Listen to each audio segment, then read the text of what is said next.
আমার সন্তান যেন থাকে দুধে ভাতে। সন্তানের প্রতি এই আকুতি প্রায় পৃথিবীর সকল মায়ের। সন্তানের সুস্থতায় তাই মা করতে পারেন যে কোনো কিছু।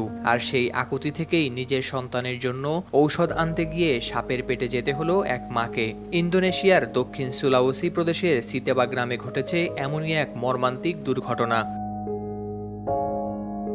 ৩ জুলাই বুধবার দুপুরে অসুস্থ সন্তানের জন্য ওষুধ আনতে বাসা থেকে বেরিয়ে নিখোঁজ হন এই নারী। পুলিশ জানিয়েছে, দুপুর গড়িয়ে গেলেও না ফেরায় পরিবারের সদস্যরা শুরু করেন তার খোঁজ। স্ত্রীকে খুঁজতে গিয়ে জঙ্গলের ভেতর তার প্যান্ট ও জুতা খুঁজে পান স্বামী। পরে জানা যায়, দানবাকৃতির অজগরের শিকারে পরিণত হয়েছেন ওই নারী। এটি এই প্রদেশে গত ১ মাসের মধ্যে অজগর সাপের গিলে খাওয়ার দ্বিতীয় ঘটনা। ঘটনার পরদিন দেখা মেলে মানুষ খেকো সেই অজগরের। তার পেটের ভেতর থেকে উদ্ধার করা হয় হতভাগ্য ওই নারীর মরদেহ।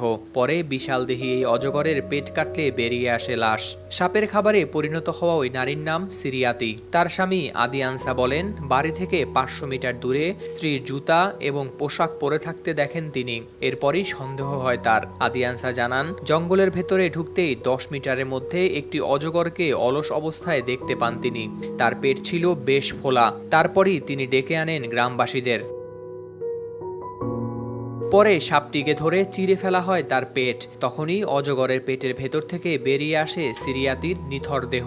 স্থানীয় পুলিশ প্রধান ঈদুল বার্তা সংস্থা এএফপিকে জানান, জঙ্গলের ভেতর ঢুকে কিছু দূর যাওয়ার পর সাপটি দেখতে পায় আদিয়ানসা। তখনও এটি ছিল জীবিত। সেটির ফুলে থাকা পেট দেখে সন্দেহ হলে গ্রামবাসীকে ডাকা হয় বলে জানান গ্রাম প্রধান লাইং। অজগর সাপের আস্ত মানুষ গিলে ফেলার এ ধরনের ঘটনা খুবই বিরল, কিন্তু সাম্প্রতিক বছরগুলোতে ইন্দোনেশিয়ায় ব্যাপক হারে বেড়েছে এ ধরনের দুর্ঘটনা।